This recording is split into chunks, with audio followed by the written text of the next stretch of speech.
আসসালামু আলাইকুম বন্ধুরা, কেমন আছেন আপনারা? আশা করি সবাই ভালো আছেন। আলহামদুলিল্লাহ আমিও ভালো আছি। আবারও একটি নতুন ভিডিও নিয়ে আপনাদের সঙ্গে চলে এসেছি মিজানুর রহমান আজহারীর ওয়াজ। আপনারা যারা যারা মিজানুর রহমান আজহারীর ওয়াজ দেখতে ভালোবাসেন তারা ফুল ভিডিওটি দেখতে থাকবেন, আশা করি ভালো লাগবেন বন্ধুরা। হাজার আলাইহিস সালাম ওনার জীবনী থেকে শিক্ষা হচ্ছে আল্লাহর উপর তাওয়াক্কুল। সাইয়েদনা ইব্রাহিম আলাইহিস সালাম সাইয়্যিদাতুনা হাজারকে নিয়ে, দুধের বাচ্চা ইসমাইলকে নিয়ে মক্কার মরুজমিনের মাঝখানে রেখে আসলেন। মানুষ নাই, প্রাণী নাই, খাওয়ার পানি নাই, কোনো পশু পাখি নাই, আকাশের পাখিও নাই, কেউ নাই, একটা মাত্র পানির মশক। একটা মশকের ভেতরে সামান্য কিছু পানি। দুধের বাচ্চা ইসমাইলকে নিয়ে সাইয়্যিদাতুনা হাজার দাঁড়িয়ে রইলেন। কোনো কথা না বলে বিবি আর বাচ্চাকে রেখে চলে যাচ্ছেন। চোখের পানি ছেড়ে সাইয়্যিদাতুনা হাজার ডেকে বললেন, ইব্রাহিম একটু দাঁড়াও। কথা নাই, বার্তা নাই, কিছুই বললা না। কি আমার অপরাধ? কেন এই ধুধুমরু প্রান্তরে আমাকে দুধের বাচ্চাটারে রেখে গেলা? শুধু একটা কথাই জানতে চাইবো, এই যে আমাদেরকে রেখে পাষণ্ডের মতো তুমি চলে যাও, এটা কি তোমার নিজের ইচ্ছায় নাকি আল্লাহর ইচ্ছায়? সাইয়েদনা ইব্রাহিম কোনো কথা না বলে শুধু প্রশ্নের উত্তর দিলেন, বললেন আল্লাহর ইচ্ছায়। কার ইচ্ছায়? নবীরা নিজের ইচ্ছায় কিছু করে না, যেটাই করে করে কার ইচ্ছায়?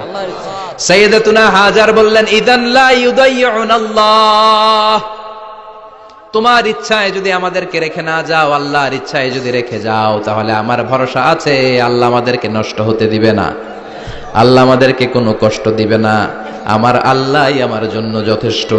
সুবহানাল্লাহ। আপনারে মায়েরা যারা আছেন, আপনাকে আর আপনার দুই সন্তানকে নিয়ে আপনার স্বামী সিলেটের হাকালুকি হাওরের মাঝখান দিয়ে রেখে আসছে। কি করবেন? পিছনে পিছনে দৌড়াবেন, গালাগালি শুরু করবেন। যদি বলে আল্লাহর ইচ্ছায় তোমারে রেখে গেলাম, জীবনেও মানতে চাবেন না, বলবেন তোরেও বাদ দিলাম, তোর আল্লাহরেও বাদ দিলাম। আছে না নাই? কিন্তু সাইয়্যিদাতুনা হাজার কেমন নারী ছিলেন, একটা টু শব্দ করেন নাই। শুনতেছেন? কেন ইমাজিন, কল্পনা করতে পারেন? ধুধুমরু প্রান্তর, খাওয়ার কিছু নাই, পান করার কিছু নাই, কথা বলার মতো একটা মানুষ নাই, রৌদ্রের তাপ মরুভূমির বালুর উপরে এমন ভাবে পড়ে। সৌদি আরবের মরুভূমি যারা দেখেছেন, প্রচন্ড বালুর মধ্যে চাল রেখে দিলে চালগুলো মুড়ি হয়ে যায়। ওই প্রচন্ড মরুভূমির মধ্যে দাঁড়িয়ে বললেন, যদি আল্লাহর ইচ্ছা হয়, আমার আল্লাহ আমার জন্য যথেষ্ট। ঠিকই আল্লাহ যথেষ্ট হয়েছেন। এই মহিলাকে দিয়ে মক্কা আবাদ হয়েছে। মক্কায় কোনো মানুষ থাকতো না, এখন মক্কায় গেলে জায়গা পাওয়া যায় না। 25 লক্ষ লোক আমরা হজ করেছি এবার। প্রতিদিন 3 লক্ষ 4 লক্ষ মসজিদুল হারাম একসাথে জামাত। জুমার নামাজের দিন 5 লক্ষ 7 লক্ষ 10 লক্ষ হয়ে যায়। এতগুলো মানুষ আগে ছিল না। সব হলো সাইয়্যিদাতুনা হাজারের ইমানের ফসল। সুবহানাল্লাহ। এই নারী এখানে থাকলেন আল্লাহর উপর ভরসা করে, ইমানের পরীক্ষা দিতে লাগলেন। একদিনের ব্যবধানে খাওয়ার পানির মশকের পানি শেষ। ইসমাইল আলাইহিস সালামের পায়ের ধাক্কায় জমজমের পানি এলো। জুরহুম নামক একটা গোত্র যাচ্ছিল, তারা এসে ওনার হাতে মুরিদ হলো। সুবহানাল্লাহ। তারা এসে বলল, আমাদেরকে শুধু জমজমের পানি খেতে দেন, আপনি যা বলবেন সব আমরা মেনে নিলাম। শুরু হলো মক্কার আবাদ। হাজার হাজার মানুষ বাড়তে শুরু করলো, মক্কা শহরের এক্সপানশন হলো। গোটা বিশ্ব থেকে লক্ষ লক্ষ মানুষ এখন মক্কার দিকে ছুটে চিল্লায় বলেন, ঠিক কিনা? এজন্য আমার মায়েরা অনেক লম্বা জীবনী তার। একটা ঘটনাই বললাম, সাইয়্যিদাতুনা হাজার, ওনার জীবনী থেকে আমার মায়েদের বোনেদের জন্য শিক্ষা। তাওয়াক্কুল আলাল্লাহ। বাঁচি আর মরি, সুস্থ থাকি আর অসুস্থ থাকি, বিপদে থাকি আর যেই কোনো সমস্যায় থাকি না কেন, ভরসা করতে হবে একজনের উপর। তিনি কে? আল্লাহ। আল্লাহর উপর যে ভরসার মতো ভরসা করতে জানে, আমার আল্লাহই তার জন্য যথেষ্ট। ঠিক কিনা? তাহলে হাজার থেকে আমার বোনদের জন্য শিক্ষা হচ্ছে, তাওয়াক্কুল করব আমরা কার উপরে? ভরসা রাখবো কার উপর? না নৌকার উপর, না ধানের শীষ, নাকি লাঙ্গল, নাকি দাড়িপাল্লা? ভরসা কার উপরে? সব সময় আত-তাওয়াক্কুল আলাল্লাহ, আল্লাহর উপর ভরসা করতে হবে আমার মায়েরা, আমার বোনেরা। 2 নম্বরে বলেছি কার কথা? আসিয়া রাদিয়াল্লাহু তাআলা আনহা আলাইহাস সালাম, ফেরাউনের স্ত্রী। এই মহিলা অনেক দামি মহিলা, মুসা আলাইহিস সালামের পালক মা। সুবহানাল্লাহ পড়েন। নিজের সন্তান ছিল না, সাইয়েদনা মুসা আলাইহিস সালামকে মায়ের মতো লালন পালন করেছেন। গোপনে গোপনে মুসা আলাইহিস সালামের উপর ঈমান এনেছেন। গোপনে গোপনে রাত্রিবেলা তাহাজ্জুদ পড়ে চোখের পানি ছেড়ে চাইতেন কার কাছে? ফেরাউনের বউ আর ফেরাউনের ফিনান্স মিনিস্টার অর্থমন্ত্রীর বউ দুইজন লুকিয়ে কালিমা পড়ে মুসলমান। ফেরাউন কিছু জানে না। সুবহানাল্লাহ। কি আল্লাহর খেলা! ফেরাউন লক্ষ লক্ষ বনী ইসরাইলের ছোট্ট বাচ্চাকে জবাই করেছে একটা বাচ্চাকে ঠেকানোর জন্য, নাম কি? মুসা। আর ফেরাউনের ঘরে আল্লাহ মুসাকে বড় করলেন। কোন সুবহানাল্লাহ। লুকিয়ে লুকিয়ে ঈমান আনলো। ফেরাউনের বউ আসিয়া অর্থমন্ত্রীর বউ দুইজন মিলে ফেরাউনের কাছে ঘটনা পৌঁছে গেল, খবর পৌঁছে গেল। ফেরাউন ডেকে পাঠালো দুধের বাচ্চাকে নিয়ে। ফেরাউনের অর্থমন্ত্রীর বউ হাজির, কুখ্যাত সন্ত্রাসী ফেরাউনের নিজের বউ আসিয়াও হাজির। ফেরাউন বলে, এক আল্লাহর উপর কুফরির ঘোষণা দে, আল্লাহকে ভুলে যা, আমার পায়ের সামনে সেজদা দে, আমি মাফ করে দেব। আসিয়ার এক কথা, জীবন যাবে কিন্তু ঈমান যাবে। ফেরাউনের অর্থমন্ত্রীর স্ত্রীরও এক কথা, যে আল্লাহর কাছে আমরা মাথা নত করেছি, পৃথিবীর কোন শক্তির কাছে ওই মাথা আর নত হতে পারে না। ফেরাউন বলল, তাই নাকি? দেখি তোদের ঈমানের পাওয়ার কত বড়। অর্ডার করলো, বিশাল বড় পাতিল নিয়ে আসো, কড়াই নিয়ে আসো, কড়াই ভর্তি তেল গরম করতে শুরু করো। টকবক টকবক করে কড়াইয়ের মধ্যে গরম তেল। ফেরাউন বলে, ও অর্থমন্ত্রীর স্ত্রী, তোমারে অনেক ভালো জানতাম, এখনই আমার পায়ের সামনে সেজদায় লুটিয়ে পড়ো, আল্লাহরে ছাড়ো, আমি তোরে ছেড়ে দেব। অর্থমন্ত্রীর বউ বলে, এত সোজা না। সুবহানাল্লাহ বলেন। কি ঈমান? ঈমানের পথে অবিচল থেকে আমার মরণ যেন হয়, তোমারই কাছে মিনতি আমার, তোমারই কাছে মিনতি আমার, মহামহিম দয়াময়, ঈমানের পথে অবিচল থেকে আমার মরণ যেন হয়। পড়েন আমিন। আবার পড়েন আমিন। এক কথা, আল্লাহর সামনে মাথা নত করেছি, কারো সামনে করব না। ফেরাউন অর্ডার দিল, এই মহিলার দুধের বাচ্চাটারে টান দিয়ে আন, টকবক তেলের মধ্যে, কড়াইয়ের মধ্যে গরম তেলের মধ্যে ছেড়ে দে। মায়ের চোখের সামনে দুধের বাচ্চাকে গরম তেলের মধ্যে ছাড়ে। হিসাবটা কি সহজ নাকি? কথা বলেন। চিৎকার দিয়ে মা কেঁদে ওঠে, ছেড়ে দাও। ফেরাউনের নির্দয় অন্তরে দয়া হয় না। দুধের বাচ্চাটারে তেলের মধ্যে ছেড়ে দেওয়ার পরে মুহূর্তের মধ্যে ছেলেটা রোস্ট হয়ে যায়। কিন্তু ছেলেটা হাত উঁচু করে ডেকে বলে, মা ভয় পেও না, তোমরা দেখো টকবগে কড়াইয়ের ভেতরে তেল, আসলে মা এটা আগুন না, এটা জান্নাতের বাগান। ও মা, ফেরাউনের দিকে তাকাস না রে মা, আমার মতো দৌড় দিয়ে তেলের মধ্যে ঝাঁপ দে। আল্লাহু আকবার। ফেরাউনের অর্থমন্ত্রীর বউয়ের ঈমান দ্বিগুণ হয়ে যায়, 3 গুণ হয়ে যায়। সে বলে, ফেরাউন, গোটা পৃথিবীটারে এক পাশে করতে পারবি, কিন্তু আমার মাথাটা তোর পায়ের সামনে নোয়াতে পারবি? ফেরাউনের অর্থমন্ত্রীর ওই স্ত্রীকে বাচ্চার পরে ওই তেলের মধ্যে ঢেলে দেওয়া হলো। ওই মহিলাটাও রোস্ট হয়ে যায়। বাকি রইল ফেরাউনের বউ আসিয়া। কি নাম? আসিয়া কিন্তু দৃশ্যটা দেখেছে, চাক্ষুষ মৃত্যু দেখেছে দুইজনের। ফেরাউন বলে, আসিয়া, কত অন্তরঙ্গ সম্পর্ক আমাদের, আজীবন কত ভালোবাসা ছিল, কত খুনসুটি ছিল, কিন্তু আমার পায়ের মধ্যে সেজদা দিয়ে প্রমাণ কর তুই আমারে ভালোবাসিস। আসিয়ারও একই কথা, জীবন দিব কিন্তু ঈমান দিব না। ফেরাউন বলল, তোকেও আমি ছাড়বো না, তোকে আমি উলঙ্গ করব। হাজার হাজার মানুষের সামনে আসিয়ার কাপড় টেনে নেওয়া হলো, তক্তার মধ্যে শুইয়ে তক্তার মধ্যে হাতে পায়ে পেরেক মারা হলো। হাতের এই পাশ দিয়ে পেরেক ঢুকে ওই পাশ দিয়ে বেরোয়, তক্তার এ পাশ দিয়ে ঢুকে ও পাশ দিয়ে বেরোয়, ফিনকে দিয়ে রক্ত বের করে। আসিয়া সহ্য করতে না পেরে ডেকে বলে, আল্লাহ, ফেরাউন থেকে তুমি আমারে বাঁচাও। এই দোয়াটা সূরাতুত তাহরিমে আল্লাহ সরাসরি কোট করেছেন, রব্বিবনিলি ইনদাকা বাইতান ফিল জান্নাহ, ও আল্লাহ মালিক, তোমার পাশে জান্নাতে একটা ঘর বানায়া দিও। এরকম একটা সঙ্গীত আছে না নাই? এই সঙ্গীতটা সরাসরি সূরাতুত তাহরিম আসিয়ার দোয়া থেকে কোট করা হয়েছে। পড়েন সুবহানাল্লাহ। মালিক তুমি জান্নাতে, তোমার পাশে আমায় একটি ঘর বানিয়ে দিও, একটি ঘর বানিয়ে দিও, সে বিভীষিকাময় মহাদিনে তোমার প্রতিবেশী করে নিও। মালিক তুমি জান্নাতে তোমার পাশে আমায় একটি ঘর বানিয়ে দিও, একটি ঘর বানিয়ে দিও। আল্লাহু আকবার। সেই 5000 বছর আগের দোয়া আজও আমরা তাফসীর মাহফিলে গান বানিয়ে বলি। 5000 বছর আগের কথা আজও আমরা কোরআনের আয়াত হিসেবে পড়ি। আল্লাহু আকবার। কি মাকবুল হয়েছেন মহিলাটা আল্লাহর দরবারে। আল্লাহরে বললেন, আল্লাহ শুধু তোমার ইবাদতের কারণে আজকে আমার এমন দশা উলঙ্গ হওয়া লাগলো, আমার হাতে পায়ে পেরেক ঠোকা হলো, আল্লাহ এখন গরম তেলের মধ্যে ছেড়ে দেয়া হবে, তুমি বাঁচাও। আল্লাহ বললেন, জিব্রাইল আমার জান্নাতটারে আসিয়ার চোখের সামনে তুলে ধর। আমার আসিয়া দুনিয়ার বুকে থেকে এই জান্নাত দেখে দেখে আমার মেহমান হয়ে আমার কাছে আসবে। আসিয়াকেও গরম তেলের মধ্যে ফেলে দেয়া হলো। দুনিয়ার বুকে থেকে জান্নাতের নমুনাটা দেখতে দেখতে সাইয়েদাতুনা আসিয়া আল্লাহর কাছে চলে গেলেন। পড়েন আল্লাহু আকবার। এজন্য ঈমানের পথে অবিচল থেকে আমার মরণ যেন হয়। পড়েন আমিন। আমিন। তাহলে আসিয়ার জীবনী থেকে আমার মায়েদের জন্য শিক্ষা হলো, ঈমান ছাড়া যাবে না, বেঈমান হয়ে মরা যাবে না, মাজারে গিয়ে মুশরিকাদের কাতারে নাম তোলা যাবে। ওই মায়েরা ঈমান কেমন করে রক্ষা করবেন? ঈমান কত বড় দামি জিনিস। ঈমান একজন নারীর মর্যাদা আল্লাহর কাছে কত বাড়িয়ে তোলে। আসিয়ার জীবনে এই শিক্ষাটা আছে না নাই? কথা কন, বোঝা যায়? বোঝা যায়। তাহলে প্রথমে জানলাম কার কথা? হাজারের কথা।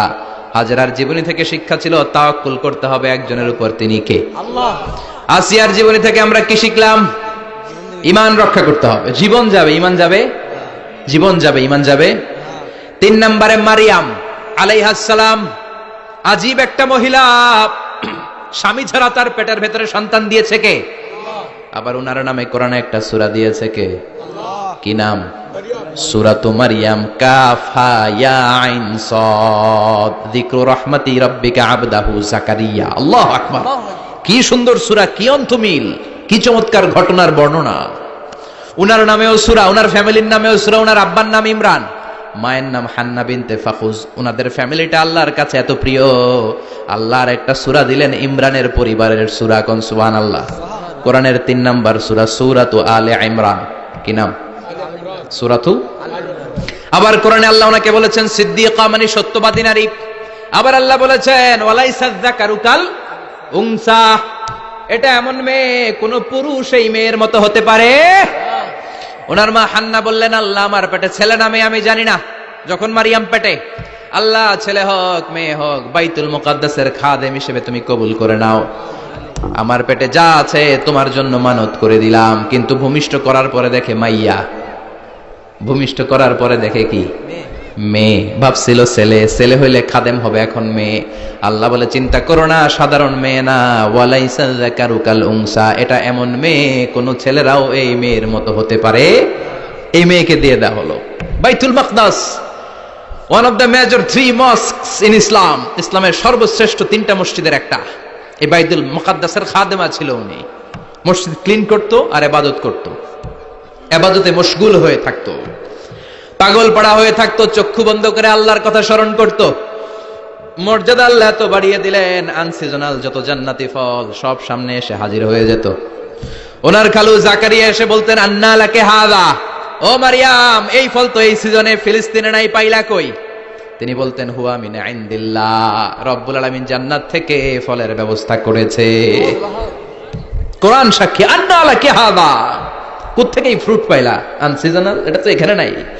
উনি বললেন, হুয়া মিন ইনদিল্লাহ, ইন্নাল্লাহ ইয়ারযুকু মান ইয়াশাউ বিগাইরি হিসাব, আল্লাহ এরকম যারে চায় বিগাইরি হিসাব রিজিক দিয়ে থাকে। সুবহানাল্লাহ বলেন। সব সময় আল্লাহর ইবাদত, সব সময় তাহাজ্জুদ, সব সময় জিকির করতেন, লা ইলাহা লা ইলাহা ইল্লাল্লাহু মুহাম্মাদুর রাসূলুল্লাহ। ওনার পুরো জীবনের কোন মুহূর্ত আল্লাহর জিকির থেকে খালি যায় নাই, সব সময় ইবাদতে মশগুল, সব সময় কি? তার মানে মারিয়ামের জীবনী থেকে আমাদের শিক্ষা, আমার মায়েরা বোনেরা ইবাদতে মশগুল থাকতে হবে। কিন্তু দুর্ভাগ্যজনক হলেও সত্যি, আমার বোনেরা জি বাংলা নিয়ে মশগুল থাকে। ওনারা মশগুল থাকে ঠিকই, তবে ইবাদত নিয়ে না। কি নিয়ে? কথা কন। জি বাংলা কি এখনো দেশে চলে? স্টার জলসা এগুলো চলে? কিরণমালা, এই সিরিয়ালগুলো চলে? নতুন সিরিয়াল আসছে, নাম কত কয়েকটা, ওয়াজ মাহফিলে বলা লাগবে আমাদের। কি নাম, কি চলে এখন জানো না তুমি? সর্বনাশ, পাগলের মতো মহিলাগুলো বসে থাকে, রাতে দেখতে না পারলে সকালে কাজা কাফার আদায় করে, আছে না নাই? কাজা আদায় করে ফেলে সকালে। খবরদার, জি বাংলা, স্টার জলসা, হিন্দি মুভি নিয়ে মশগুল থাকা যাবে না আমার বোনেরা। আপনিই পারেন আপনার ফ্যামিলিটারে জান্নাতে ফ্যামিলি বানাতে, আপনিই পারেন পরিবারটারে শান্তিময় করতে। নারী ভালো তো পরিবার ভালো। এজন্য মারিয়াম আলাইহিস সালামের জীবনী থেকে আমার বোনদের জন্য শিক্ষা, ঘরের সব কাজ শেষে অবসর যেই সময়টা পাবো ইবাদতে মশগুল হয়ে যাব, ঠিক কিনা? ইবাদতে মশগুল থাকার দরকার আছে না নাই? তাহলে মারিয়ামের মতো আপনাদের মর্যাদাও বাড়িয়ে দিবে কে? কয়জনের জীবনী গেল, আর বাকি কয়জন শুনবেন? কষ্ট হচ্ছে? এরপরে বিশ্বনবীর প্রথম বউ খাদিজা, কি সুন্দর নাম খাদিজা, বললে ভালো লাগে না? প্রথম নারী যিনি কালিমা পড়ে ইসলাম ধর্ম গ্রহণ করেছেন, আমাদের আম্মা জান, বিশ্বনবীর প্রথম বউ। 25 বছর বিশ্বনবীর সাথে সংসার করেছেন, 3 বছর বিশ্বনবীর সাথে জেল খেটেছেন, শিয়াবে আবি তালেবে। কেমন বউ? জামাইও জেলখানায়, বউ জেলখানায়। বিশ্বনবীর সবগুলো বাচ্চা সন্তান, ছেলে মেয়ে এই মহিলার গর্ভ থেকে এসেছে, একজন ছাড়া, ইব্রাহিম। ইব্রাহিম বিশ্বনবীর আরেক বউ মারিয়ার গর্ভে এসেছে, বাকি সব খাদিজার গর্ভে। এই যে আমরা ফাতেমা, বিশ্বনবীর কন্যার নাম কি? ফাতেমার মায়ের নাম কি? খাদিজা। সুবহানাল্লাহ। ফাতেমা, রুকাইয়া, উম্মে কুলসুম, জায়নাব, এই 4 জনের মাই খাদিজা। আবার আব্দুল্লাহ, কাসেম, এদের মায়ের নামও খাদিজা। বিশ্বনবীর সব সন্তান এসেছে খাদিজার পেট থেকে। বরকত বেশি না কম? বিশ্বনবী ভয় পেলে খাদিজার কাছে গেলে ভয় কেটে যেত, সাহস যোগাতেন, শেল্টার দিতেন, ছাতার মতো মাথার উপরে দাঁড়িয়ে থাকতেন। আল্লাহু আকবার। বিশ্বনবী বলতেন, রুজিক তো হুব্বাহা, খাদিজার ভালোবাসা আমার অন্তরে আল্লাহ রিজিক হিসেবে দিয়েছে। আবার বিশ্বনবী বলতেন, আল্লাহ যেই কিয়ামতের দিন বন্ধু বন্ধুরে চিনবে না, ভাই ভাইরে চিনবে না, কেউ কাউরে চিনবে না, ওই কঠিন দিনে আমি আমার খাদিজারে যেন ভুলে না যাই, আমার খাদিজারে যেন দেখা মাত্রই চিনতে পারি এটা আমার খাদিজা। খাদিজাকে নিয়ে মা আয়েশা একদিন একটা কটু কথা বলেছিল, ও নবী, কবে আপনার এই বুড়ি মহিলা, বুড়ি বউ খাদিজা ইন্তেকাল করেছে, তারপরে কত সুন্দরী সুন্দরী বউ আমরা এসেছি, আমগরে ভালো লাগে না? খালি বুড়ির কথা কোন কেন? খালি বুড়ির কথা স্মরণ করেন, আমরা আছি, আমাদের দিকে তাকান, আমরা কত সুন্দরী, আমরা কত ভালো। বিশ্বনবী রেগে গেলেন, মা আয়েশাকে এইভাবে ধরলেন। জীবনে কোনোদিন কোন স্ত্রীর গায়ে হাত তোলে নাই, শুধু ওই দিন মা আয়েশাকে এইভাবে ধরেছিলেন আর বলেছিলেন, আয়েশা খবরদার, জীবনে এই কথা বলবা না, আমার খাদিজা আমার বিপদের দিনের সঙ্গিনী, তোমরা আমার সুখের দিনের সঙ্গিনী, তোমরা কেউ আমার সাথে জেল খাটো নাই, খাদিজা আমার সাথে জেল খেটেছে 3 বছর। কয় বছর? খাদিজা যখন ইন্তেকাল করলো, বিশ্বনবী কবর দিলেন, দোয়া করলেন আর কাঁদলেন। সাহাবারা দোয়া শেষে চলে যায়। আবু বকর বললেন, নবী কবর দেয়া হলো, খাদিজাকে দোয়া করা হলো, এবার চলেন। বিশ্বনবী তবুও যান না। বিশ্বনবী বললেন, আবু বকর তোমার মনে চাই তুমি ঘরে ফিরে যাও, আমি যাব না, আমি দাঁড়িয়ে থাকবো, খাদিজার কবরের 3টা প্রশ্নের জবাব আমি বিশ্বনবী দিয়ে তারপরে ঘরে ফিরে যাব। সাইয়েদনা জিবরাইল এসে বললেন, নবী আর কান্না করবেন না, আর দাঁড়িয়ে থাকবেন না, আর বায়না ধরবেন না, বন্ধুর সাথে চলে যান, খাদিজার কবরের 3টা প্রশ্নের জবাব নিয়ে আপনার টেনশনের দরকার নাই। টেনশন কার? আপনি তাড়াতাড়ি চলে যান। আপনার স্ত্রী খাদিজা যদি কবরের 3টা প্রশ্নের জবাব দিতে কোনো ভুল করে ফেলে, আরশের উপর থেকে আল্লাহ নিজেই জবাব দিয়ে দিবে। আল্লাহু আকবার। কি মহিলা ছিল! বিশ্বনবীকে সবসময় আগলে রেখেছে, শেল্টার দিয়েছে, প্রতিভক্ত ছিল। খাবার নিয়ে বিশ্বনবীর জন্য এদিক সেদিক যেতেন, বিশ্বনবী না আসলে খেতেন না। বিশ্বনবীকে কলিজার চাইতো বেশি ভালোবাসতো, পতি যা বলবে তাই শুনতো। ও মায়েরা, খাদিজাতুল কুবরার জীবনী থেকে আপনাদের জন্য শিক্ষা হলো পতিভক্তি। কি ভক্তি? এখন পতিভক্তি নাই, আমরা করি নারী ভক্তি। এখন নারী নির্যাতন কমে গেছে বাংলাদেশে, বেড়ে গেছে পুরুষ নির্যাতন। কথা কন। এখন আমরা ভক্তি করা লাগে, আমরা ভক্তি না করলে ঘরে খাওয়ান নাই, এরকম ঝামেলা আছে না নাই? কথা বলেন। আপনাদের নাগাইশের মহিলারা অনেক ভদ্র, নাগাইশের মহিলারা নিশ্চয়ই পতিকে অনেক ভক্তি করে। মায়েরা, বোনেরা, আপনার স্বামী যদি আপনার উপরে না খুশ থাকে, আপনার ইবাদত আপনাকে বাঁচাতে পারবে না। বিশ্বনবী ফাতেমাকে বললেন, ফাতেমা তুমি বিশ্বনবীর মেয়ে হতে পারো, কিন্তু আলী যদি তোমার উপর নাখোশ থাকে তোমার সব শেষ, সব শেষ। আবার বিশ্বনবী বললেন, আমি যদি এক আল্লাহ ছাড়া কারো সামনে মাথাটা নত করার বিধান দিতাম, এক আল্লাহ ছাড়া যদি কাউকে সেজদা করতে আমি বলতাম, আমি দুনিয়ার সব নারীদের বলতাম স্বামীর পায়ে সেজদা দিয়ে পড়ে থাকো। কি সম্মান আল্লাহ দিলেন স্বামীকে। আপনার জান্নাত আপনার স্বামীর ভেতরেই। স্বামীকে সন্তুষ্ট করেন, স্বামীর আনুগত্য করেন, দেখবেন ফ্যামিলিটা সুন্দর হবে। আর স্বামীরা স্ত্রীদেরকে ভালোবাসেন, স্ত্রীদেরকে ভালোবাসার গল্প শোনাবেন, দামি দামি শাড়ি কিনে দিবেন, তারপরে রাত্রিবেলা গান শোনাবেন। আধরাতে যদি ঘুম ভেঙে যায়, মনে পড়ে মোরে প্রিয়, চাঁদ হয়ে রব আকাশের গায়ে, বাতায়ন খুলে দিও। এই গানগুলো শুধু বউয়ের গান, শালীর গান না, বাবির জন্য না, চাচাতো বোনের জন্য না। উল্টাপাল্টা জায়গায় করলে গুনাহ আছে না নাই? স্ত্রীর সাথে প্রেম নিবেদন করেন, ভালোবাসা নিবেদন করেন, সংসারটারে শান্তিপূর্ণ করে দিবে কে? তার মানে খাদিজাতুল কুবরার জীবনে থেকে শিক্ষা কি? বললা গেছি কি শিক্ষা? প্রতিভক্তি। কি ভক্তি? স্বামীকে ভক্তি করা লাগবে, তা না হলে জান্নাত নাই। এরপরে বিশ্বনবীর একমাত্র কুমারী বউ নাম কি? আয়েশা। বিশ্বনবী বললেন, উরিতুকি ফিল মানামি সালাসা লায়াল। আয়েশা, বিয়ের আগে তোরে কিন্তু আমি 3 বার স্বপ্নে দেখছিলাম। সুবহানাল্লাহ কইবেন না? বড্ড খুশি হয়ে গেলেন আয়েশা। এরপরে বললেন, 3 বার স্বপ্ন দেখার পরে তোমার ব্যাপারে মনের মধ্যে কেমন কেমন যেন ভালো লাগে। তারপরে একটা ছোট্ট কাগজের মধ্যে, জান্নাতি কাগজ, রেশমি কাপড়ের মধ্যে তোমার চেহারাটা এনে জিব্রাইল বললেন, দেখেন নবী কেমন লাগে? আমি কইলাম ভালো লাগে।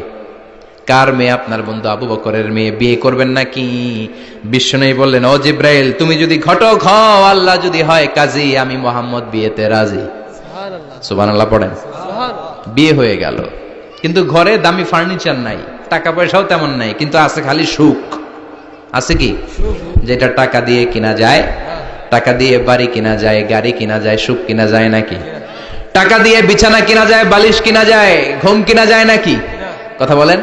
এজন্য সুখ দেয়ার মালিক কে? দোকানে সুখ পাওয়া যায়?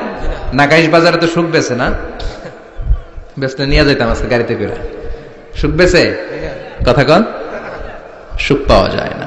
সুখ দেয়ার মালিক একজন, তিনি কে? মা আয়েশা একমাত্র কুমারী বউ, আদর করে তিনি ডাকতেন হুমায়রা, আবার মাঝে মাঝে ডাকতেন ইয়া আইশু। আয়েশা না, আয়েশু, সংক্ষেপ। এত ভালোবাসতেন মা আয়েশাকে। মা আয়েশা গ্লাসের যেই জায়গা দিয়ে পানি খেতেন, বিশ্বনবী ওই জায়গায় মুখ লাগিয়ে পানি খেত। মা আয়েশা গোশতকে হাড্ডি ফেলে দিলে বিশ্বনবী ওই হাড্ডিটা নিয়ে চষতে শুরু করে দিত। সুবহানাল্লাহ। এক বালতি থেকে পানি নিয়ে দুইজনে গোসল করত। আবার বিশ্বনবীর সাথে সাথে মাঝে মাঝে বায়না ধরতো, মাঝে মাঝে রাগও করত।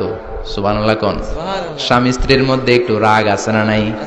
রাগ থাকলে ওইটারে আবার ভালোবাসায় পরিণত করে দেয় কে? রাগ না থাকলে ভালোবাসা তো ভালোবাসাই না, রাগ থাকতেই হবে, তাইলেই ভালোবাসার মর্ম বোঝা যায়। চিল্লায় বলেন ঠিক কিনা?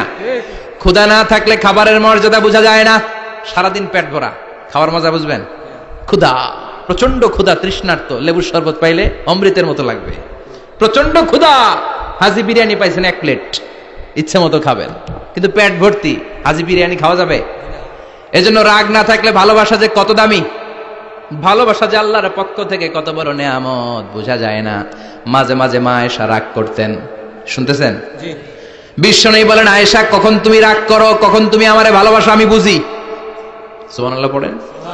মা আয়েশা বললেন, কেমনে বুঝেন? বিশ্বনবী বললেন, যখন তুমি রাগ করো তখন নামাজের পরে দোয়ার মধ্যে বলো, ও ইব্রাহিম আলাইহিস সালামের আল্লাহ, আপনি আমার উপর দয়া করেন। তার মানে তুমি রাগ করে আছো, আমার নাম নাও নাই। আর যখন আমার উপর খুশি থাকো, নামাজের পরে দোয়াতে বলো, মুহাম্মদ সাল্লাল্লাহু আলাইহি ওয়াসাল্লামের আল্লাহ, আপনি আমাদের উপর রহমত করেন। তার মানে খুশির সময় তুমি আমার নাম নাও, রেগে গেলে অন্য নবী দেয়া দোয়া সেরা দাও, রেগে গেলে আমার নামটা নাও না।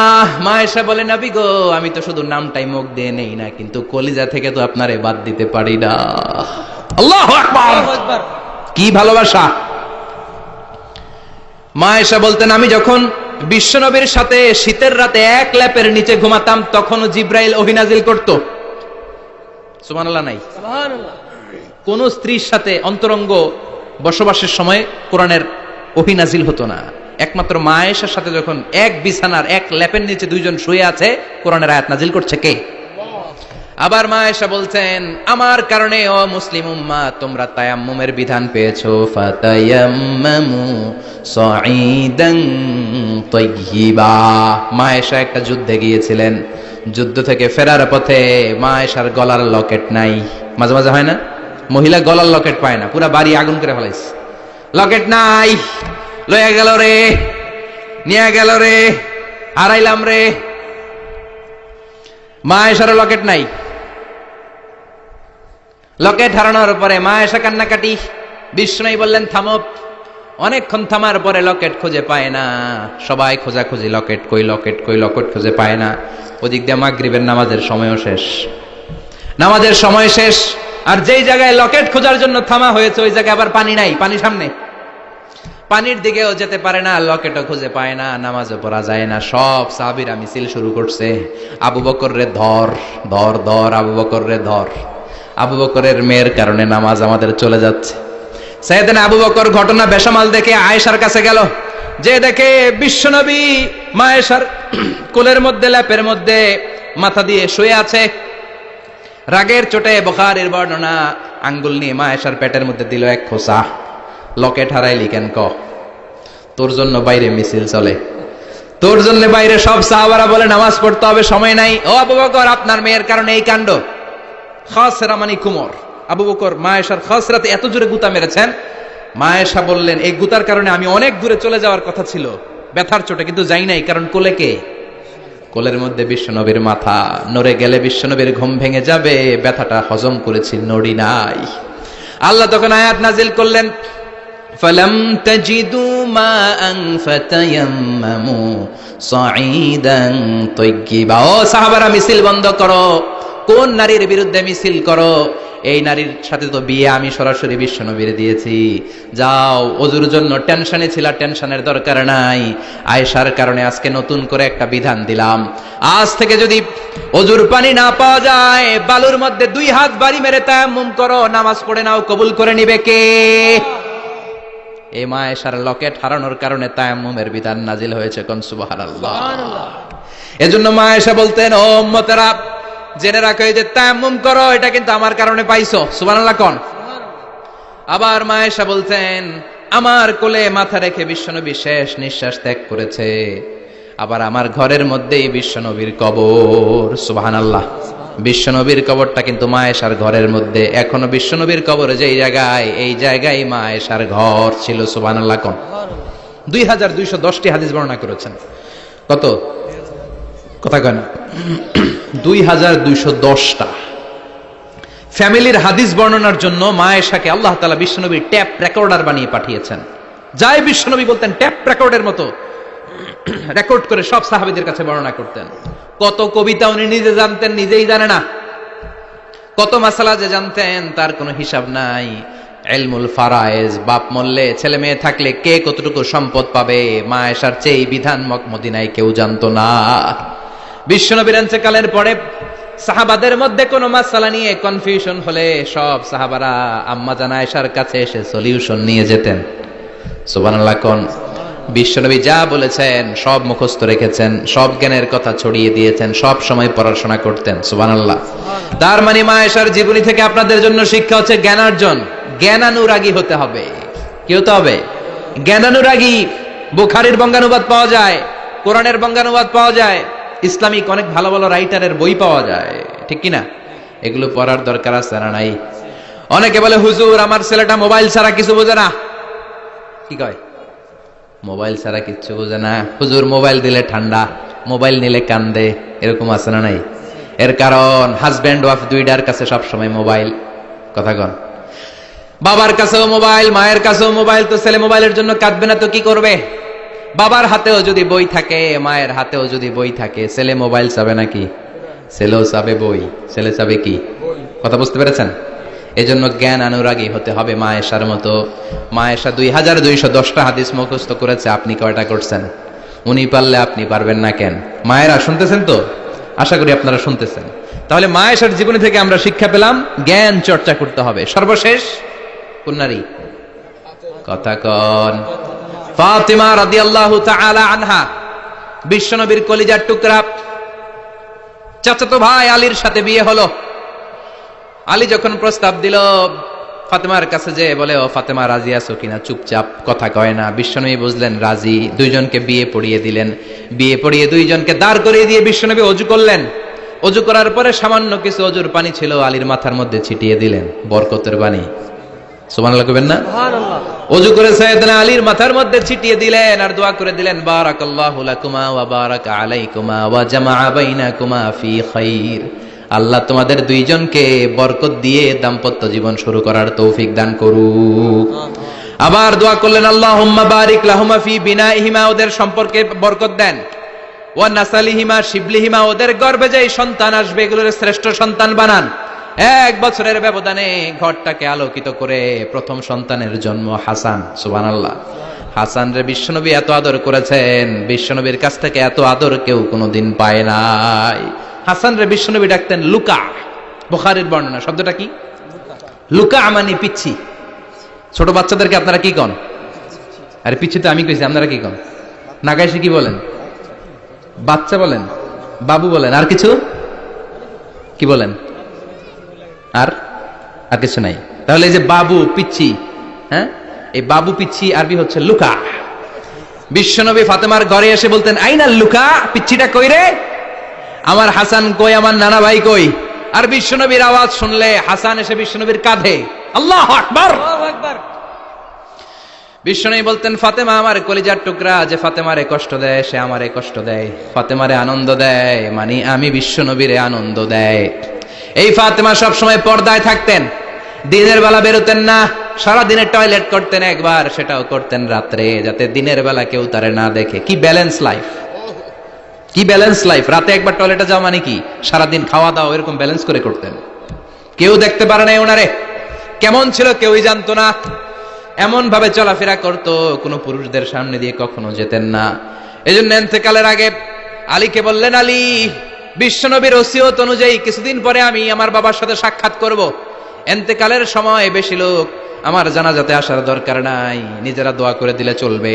আর আমার জানাজার খাটিয়ার উপর দিয়ে বিশাল একটা বোরকা দিয়ে দিও। এটার আরবিতে বলে নাউশ। কি বলে? এই প্রথম কোন নারী তার খাটিয়ার উপরে নাউশ ব্যবহার করেছে, জন্য এটাকে বলে সুন্নাতু ফাতিমা, ফাতেমার সুন্নাত। সাইয়েদাতুনা ফাতেমার আগে কেউ জানাজার খাটিয়াতে নাউশ ব্যবহার করে নাই। আল্লাহু আকবার। আলীকে বলে গেলেন, আলী, অল্প কয়েকজন পুরুষ নিয়ে জানাজা দিও, বেশি মানুষের কাছে আমারে নিও না। দুনিয়ার বুকে আমি লুকিয়ে লুকিয়ে চলতাম, মরার পরে লুকিয়ে লুকিয়ে আল্লাহর কাছে চলে যেতে চাই, পুরুষদের সামনে আমারে নিও না। ও মা, এই ফাতেমার জীবনী থেকে আপনার জন্য শিক্ষা হলো পর্দা। সব সময় এই পর্দাটা দেহে থাকার দরকার আছে না নাই? রাজি আছেন তো? তাহলে এই 6 জন নারীর জীবনে যদি আমার মায়েরা পড়ে, আমার মায়েরা বোঝে, ওই মায়েরা বিপদগামী হতে পারে নাকি? যদি ভিডিওটি ভালো লাগে একটি লাইক, কমেন্ট ও শেয়ার করবেন বন্ধুরা। যারা শেষ পর্যন্ত ভিডিওটি দেখেছেন তাদের জন্য অনেক অনেক ভালোবাসা থাকলো বন্ধুরা। ভালো থাকবেন, ধন্যবাদ।